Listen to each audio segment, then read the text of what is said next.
അയാൾക്കെതിരെ സിനിമയിലുള്ള ആരും തന്നെ അയാൾക്കെതിരെ സംസാരിക്കുന്നില്ല. സിനിമയിൽ നിന്ന് ഞാൻ മാത്രമാണ് അയാൾക്കെതിരെ സംസാരിക്കുന്നത്. അപ്പോ മറ്റാരെയും സാധാരണക്കാരാണ് അവളോടൊപ്പം നിൽക്കുന്ന മുഴുവനും. അപ്പൊ സാധാരണക്കാരെയൊന്നും വിളിച്ച് ഭീഷണിപ്പെടുത്തിയിട്ട് കാര്യമില്ലല്ലോ. അതുകൊണ്ടാണ് എന്നെ ഭീഷണിപ്പെടുത്താൻ ശ്രമിക്കുന്നത്. പക്ഷെ ഞാൻ ഈ ഭീഷണിക്കൊന്നും വഴങ്ങില്ല. അങ്ങനെ വരട്ടെ. ഇതെന്താ സംഭവം എന്ന് മനസ്സിലാവാത്ത ഒരുപാട് പേരുണ്ടായിരിക്കും. ഇപ്പോൾ ലേറ്റസ്റ്റ് ആയിട്ട് നോക്കിക്കഴിഞ്ഞാൽ ഭാഗ്യലക്ഷ്മി ദിലീപിനെ കുറിച്ചുണ്ടെങ്കിൽ ഒരുപാട് കാര്യങ്ങൾ എതിർക്കുകയൊക്കെ ചെയ്യുന്നുണ്ടായിരുന്നു.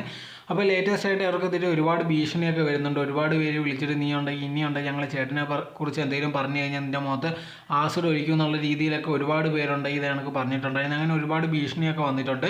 സോ അതിനെ പറ്റിയാണ് ഇപ്പോൾ ഈ ഉണ്ടെങ്കിൽ ഭാഗ്യലക്ഷ്മി ഇൻ്റർവ്യൂ പറയുന്നത്. ഇത് കണക്ക് തനിക്കുണ്ടെങ്കിൽ ഒരു പേടിയും ഇല്ല, ആര് വേണമെങ്കിലും എന്ത് വേണമെങ്കിലും പറഞ്ഞോട്ട്, താനുണ്ടെങ്കിൽ എപ്പോഴും തനിക്കറിയാവുന്ന സത്യത്തിൻ്റെ കൂടെ മാത്രമേ നിൽക്കത്തുള്ളൂ, ആരെയും പേടിക്കത്തില്ലെന്നുള്ള രീതിയിലാണ് പറഞ്ഞിരുന്നത്.